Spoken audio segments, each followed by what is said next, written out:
Ćao, dobrodošli u Inspiracije, pozdravljam sve vas koliko vas ima tu sada. Inspiracije postoji negde oko sad će u novembru biti 2 godine i za to vreme moram da kažem da mi pristiglo dosta onako pitanja vezanih što za kanal, što za emisiju, što za mene ovako lično. Ja sam sve to nekako odlagala, nisam bila inspirisana da odgovori na pitanja i nisam prosto bila u fazonu.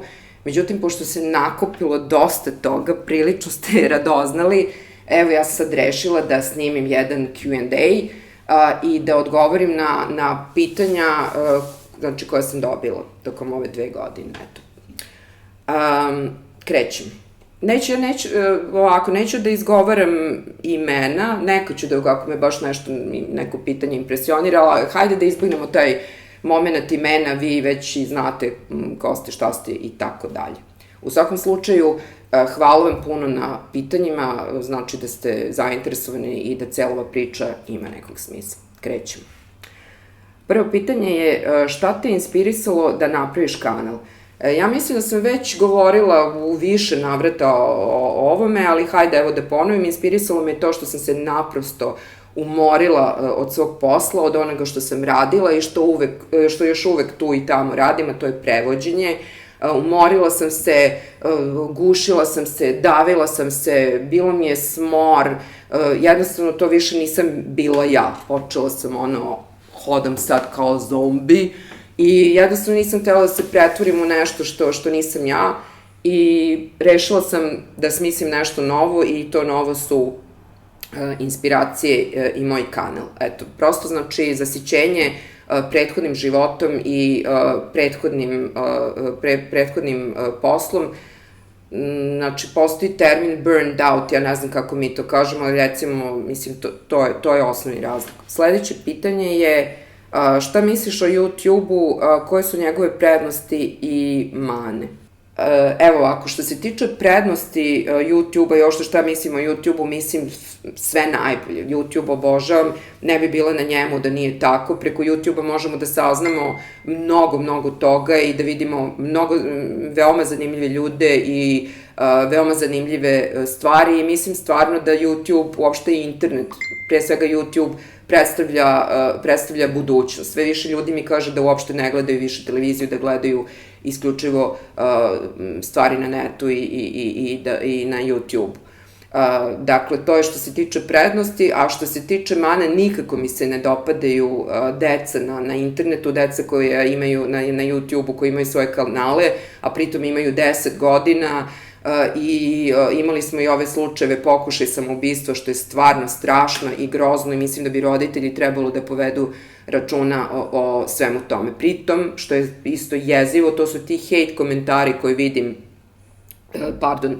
ispod tih njihovih videa, zaista neshvatljivo. Da ti jednoj devojčici od 10 godina koja se pritom trudi, kažeš, kravo, debela, ružna si i tako dalje, mislim, hello, nonsense. U svakom slučaju, to je mnogo ružna pojava i o njoj se treba više baviti. Pritom, naravno, taj sadržaj, ne možete da očekujete da taj sadržaj, ja razumem da ljude frustrira, jeli vidiš klinka izbacila, ne znam, neku glupost, ima 27.000 pregleda posle nedelju dana, a ti naporno radiš i nemaš to posle godinu dana, mislim, okej, sve su to tako neki momenti. Idemo dalje, ali hejt je strašan. Zašto često spominješ punk i ko je za tebe autentični punker danas?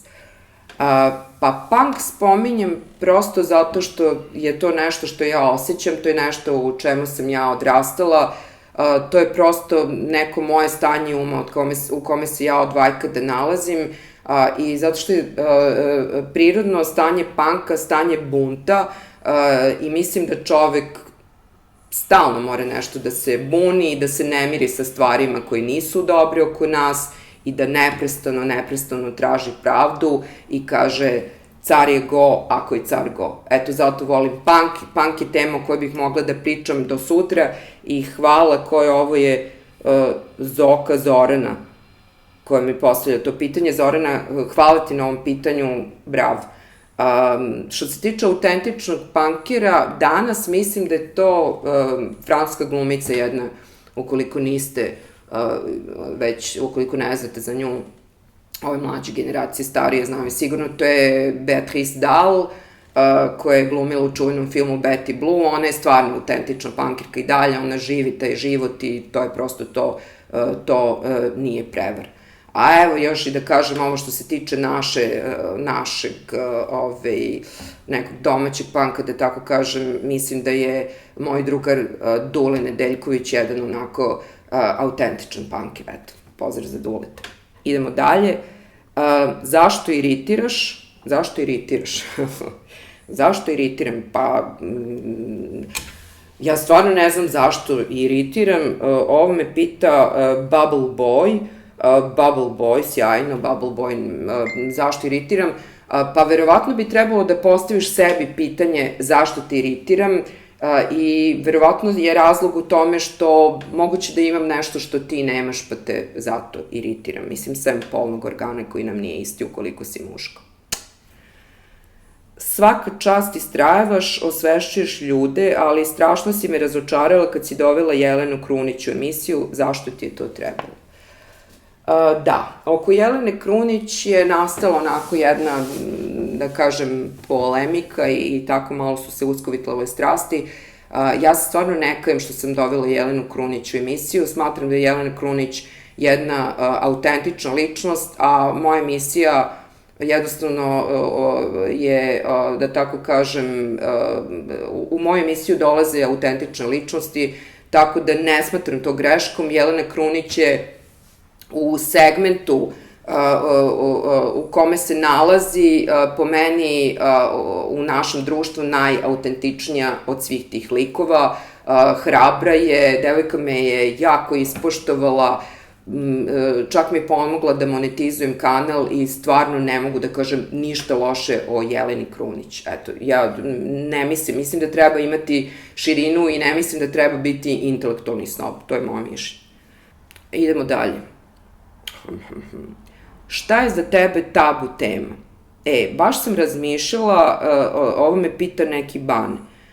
Bane, hvala ti na ovom pitanju, baš sam, znaš da sam se mučila i da sam razmišljala, majke mi, baš sam onako razmišljala duže vreme šta je za mene tabu tema i zaključila sam da za mene stvarno ne postoji tabu tema. Eto, osvestila sam to kod sebe. Za mene ne postoji tabu tema, nemam tabu temu. Idemo dalje. Koji te je gost impresionirao, a koji te razočarao? Ovo je delikatno pitanje, ali odgovorit ću na njega, s tim što naravno neću reći ime gosta koji me razočarao, jer bi to bilo totalno nonsens, mislim, čak i za mene.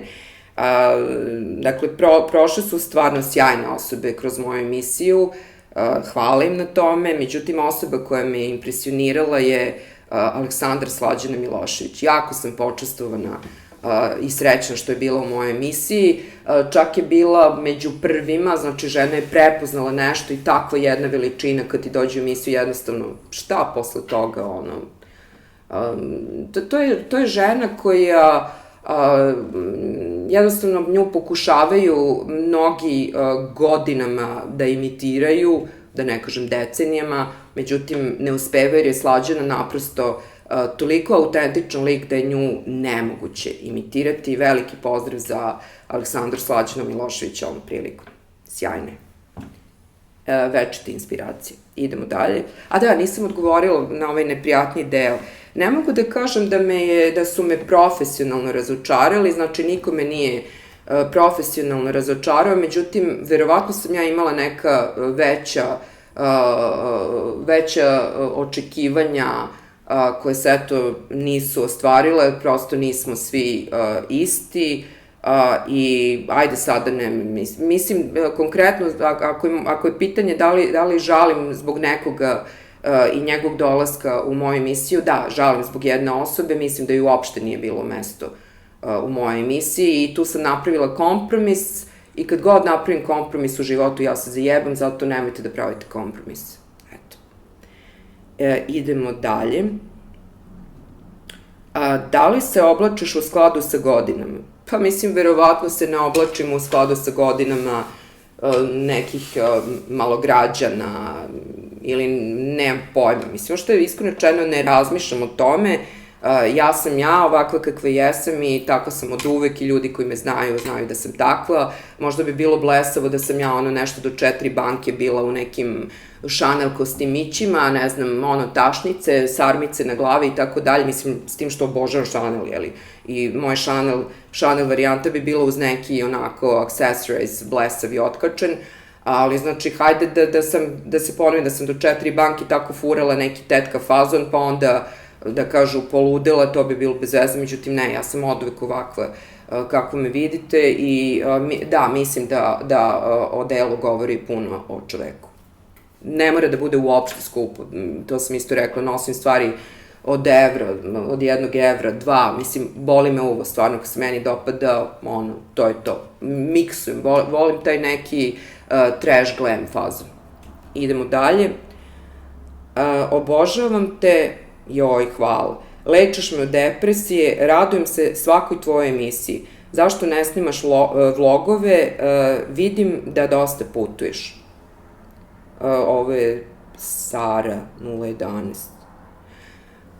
Mnogo ti hvala, Sara, stvarno najveća satisfakcija mi je kad dobijem od vas pisma, a ima ih, da vas podižem i da vam dajem neku nadu i da to je stvarno super cool. A zašto ne snimam vlogove, to se ja pitam, to me svaki put pita i moja pomoćnica, koja je inače sjajna devojka Nina, koju pozdravljam isto ovom prilikom. Ne snimam, verovatno zato što sam lenja, zato što imam loš telefon koji ima tragičnu memoriju, zamenit ću ga, jel, ja i sama sam kriva, mnogo mi je padao, u stvari snimim i onda posle kad vidim, ne, nije ovo kako treba, kao, neću. Međutim, slažem se, ima mnogo zanimljivih mesta i popravit ću se, snimat ću. Hvala ti na ovom pitanju. Idemo dalje, tvoj celebrity crush i superheroj. Moj celebrity crush, dugogodišnji, moram da priznam, je Viggo Mortensen. Wow. Jednostavno, ne znam, taj čovjek mi, ima nešto, frajerčina je, brate, i super je glumac i eto. Mislim, to je toliko što se, mada i Keanu Reeves mi je moja generacija i on mi je nekako super. Ali Viggo Mortensen je number one, a što se tiče superheroja, definitivno mi je to Batman, a u realnom životu mi je superheroj svaki čovek koji u ovim današnjim, sad će bla, trivialno da zvuči, ali koji u današnjim vremenima uspeva da prehrani svoju porodicu, da bude tipa dobar ćale, dobar muž i čestit čovek, majke. Eto, idemo dalje. Gde imaš tetovaže? Tetovaže volim i to sam isto pričala. Pozdravljam mog tatu majstora Bobana Gajića, najbolji u gradu, idite kod Bobana Vojvode Savatija, Tattoo House Gajić.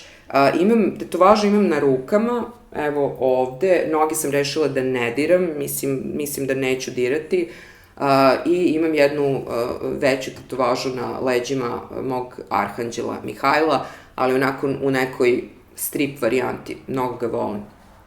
Tako da sada svaka tetovaža pojedinačno, evo mogu da se čitam, da izduša, ali pas vrlo je praktično, pogledaš i podigneš se, bez zezanja.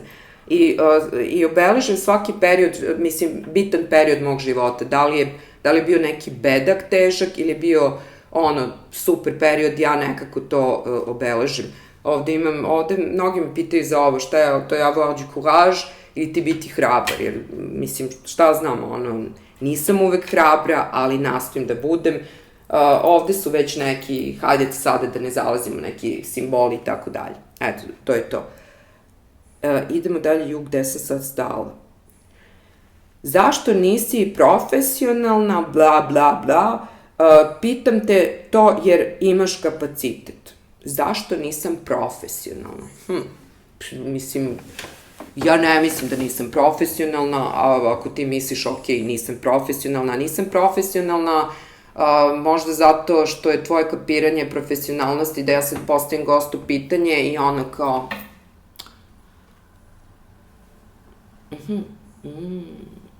Ne, ja prosto tako ne funkcionišem, znači moja emisija je interakcija i naglašavam ovom prilikom da ja nisam voditelj uz dužno poštovanje prema voditeljima, prosto ja sam autor emisije, znači imam taj fazon interakcije sa gostom i prosto, brate, ako vam se ne sviđa ili ti se ne sviđa, što kažu, staromodno, promeni kanal, eto, mislim, ne mislim da sam neprofesionalna, naprotiv. Idemo dalje. Jo bože, gde sam stala? Šta tebe najviše inspiriše? Lepo pitanje. Da, baš lepo pitanje. Ja volim, brate, ovako pitanja, ne zašto si neprofesionalna. Šta mene inspiriše? Mene najviše inspirišu duboke ljudske priče. Svaki čovek ima neku svoju duboku priču i mene to najviše inspiriše. Nijedna slika, nikakva muzika, ništa ne može, nikakav performans, ništa ne može da me inspiriše kao duboka ljudska priča. Evo, imala sam sad skoro tu dragog gosta Stefana Radovića, mladog motivacionog govornika koji je bio gost inspiracija, koji je sjajan stvarno i koji ima jednu duboku životnu priču i eto, to je najsvežiji primjer. To me najviše inspiriše. Ljudi koji padnu, koji su doli, koji zip kao Feniks se podignu. To najviše cenim. To cenim, znači kad padneš i dostojanstven si nekako u tom padu i boriš se protiv toga, pičiš dalje, znači samo ideš napred. Sećam se, Zulu ratnici imaju jednu izreku koja kaže tipa, to sam već pominjala, ja mislim, da li u emisiji ili u nekom svom ovako klipiću, ako ideš napred, umrećeš, ako ideš nazad, umrećeš. Zašto onda ne bi išao napred? Eto, to je moja deviza. Evo, na ovo pitanje odgovorno zato što me toliko vas to pitalo, ja stvarno ne znam zašto je to toliko interesantno, ali izgleda da je definitivno žutilo zavladalo ovim našim prostorima i da žuto, sve žuto oko mene, brate. Evo, pitanje. Da li je tačno da si u vezi sa našim poznatim rediteljem koji je bio sa najlepšim glumicama ovog područja? Jeste, tačno je, verovali ili ne, to tačno je, ne znam šta bi čoveku, verovatno se opametio. Tačno. Sjajan čovjek, by the way. Idemo dalje. Da li te, sad sam se pogubila, da li te često hejtuju i šta misliš o hejterima? Pa ne hejtuju me toliko često, verovatno zato što još uvek nisam neki giga mega kanal, daleko od toga, ali bude tog hejta, boga mi kad bude onako, bude žestok hejt. Šta mislim o hejterima? Pa nekako sam došla do zaključka da su to zapravo naši najveći obožavaoci.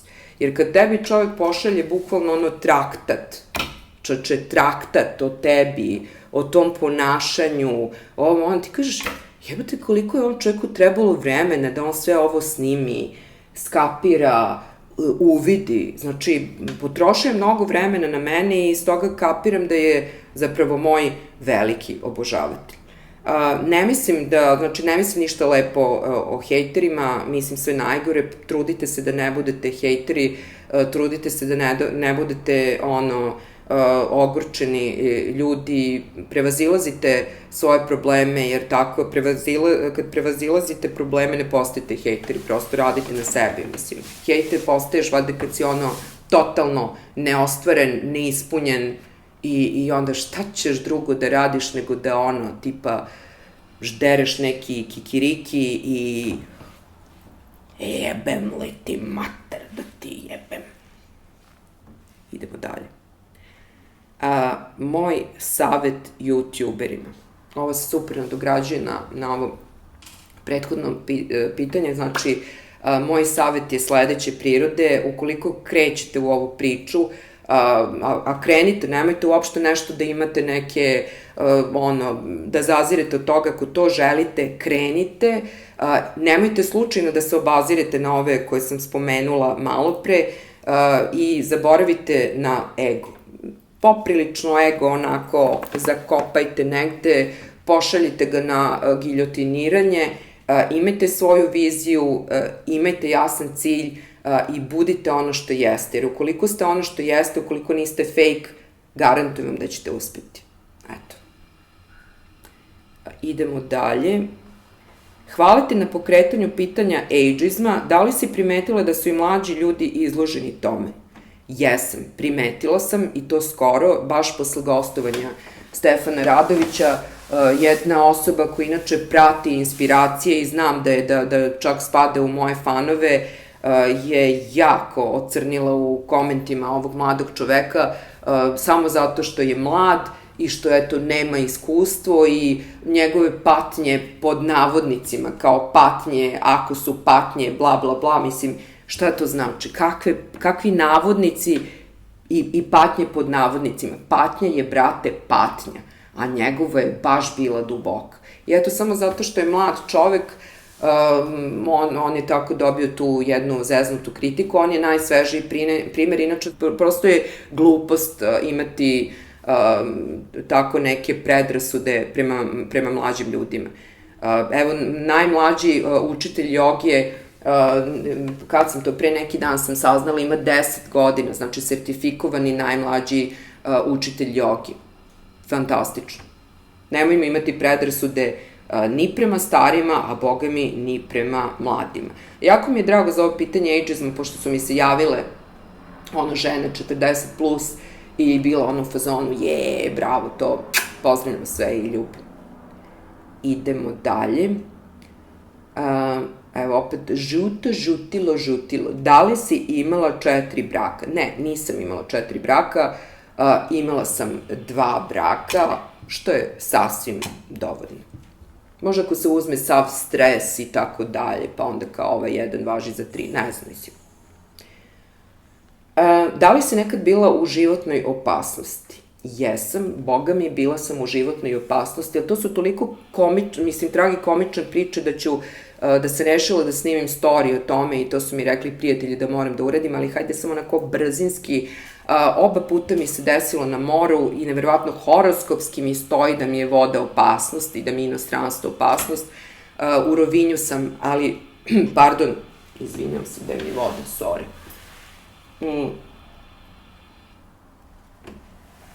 U Rovinju sam za malo umrla od školjke, znači to je strava bila, dobila sam neku alergijsku reakciju ili trovanje, to je bilo strašno ili je bilo i komično, to ću pričati. I na Hvaru me je opalila rampa po glavi, verovali ili ne, mislim. Ali ova glava je užasno jaka, znači to je toliko bilo blesavo i zajebano, kako se to kaže, lampa na senzor i nešto, rampa, pardon, prolazila sam i posljednje što sam čula je bilo mama, moja čerka koja je bila užasnuta, znači upalila me rampa i stvarno je bilo, dobro, ajde preterujem, ne životno, ali mogla sam, boga mi, da završim na nekoj operaciji. Idemo dalje, približavamo se kraju, ne brinite. Koga pratiš na YouTube? Ovako, na YouTube-u uopšte mnogo volim, i ona je bila moja gošća, Sandru Silađev, čuvenu Dinju, obožavam tu ženu, obožavam ono što ona radi, obožavam njenu energiju, mislim da je fantastično sve ono što je uradila za naše društvo. Ona je tako, ona je u stvari pravi punker koji kaže car je go, mnogo volim to što radi, pratim je, ima moju full podršku, sad radi stand-upove i spremam se da idem na njen stand-up krajem septembra. Pozdrav veliki za Sandricu. Veoma mi se dopada ono što radi Luna Lu, pratim Taliju, mislim da godinama to dobro radi, ima neki senzibilitet koji mi je blizak, koji osjećam.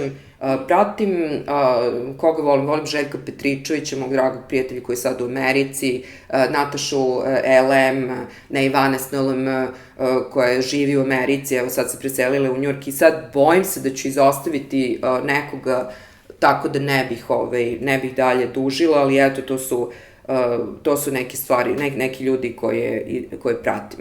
Ne bih sada o stranim youtuberima, pošto ih stvarno ima užasno mnogo, a već sam pominjala 2 kanala koje pratim. Strano. Idemo dalje, žene kojima se diviš, žene kojima se divim, mnogo, veliki broj žene kojima se divim, ali ja ne bih ovaj put pričala o poznatim ženama kojima se divim. Ja bih pomenula, evo, nedavno sam saznala za tu ženu, uopšte nisam znala da ona postoji, ne znam kako mi to promeklo, zove se Sara, ima 2 devojčice sa Downovim sindromom i za mene ona je apsolutni heroj. Znači, nije se odrekla te dece, naprotiv, ona ih non stop promoviše, non stop su prisutne na njenom Instagramu, jedna ćerka je čak proglašena i za, ne znam, Miss nešto Crne Gore, ne znam tačno kako šta. U svakom slučaju, zamislite vi samo put kroz koji je ta žena prošla, pritom je i muž, koliko sam shvatila, ostavila, mada sudeći po Instagramu vidim da je sad u srećnoj vezi i super, drago mi je da je našla svoju sreću. Eto, ta žena mi je ovih dana intenzivno razmišljam o njoj i jako bih voljela da dođe u inspiracije i da ispriča svoju životnu priču. Eto, inače ima dosta žene kojima se divim, pa mogu da napravim jedan story o tome, o značajnim ženama, o ženama koje smatram značajnim. Ali ova Sara je sjajna, istražite. I poslednje pitanje, koja je najveća zabluda o tebi? Ovo pitanje mi se baš dopada. Najveća zabluda o meni je da volim da partijam, da sam stalno na nekim žurkama, u nekim akcijama, a to je totalno apsolutno nema nikakve veze sa pravom istinom.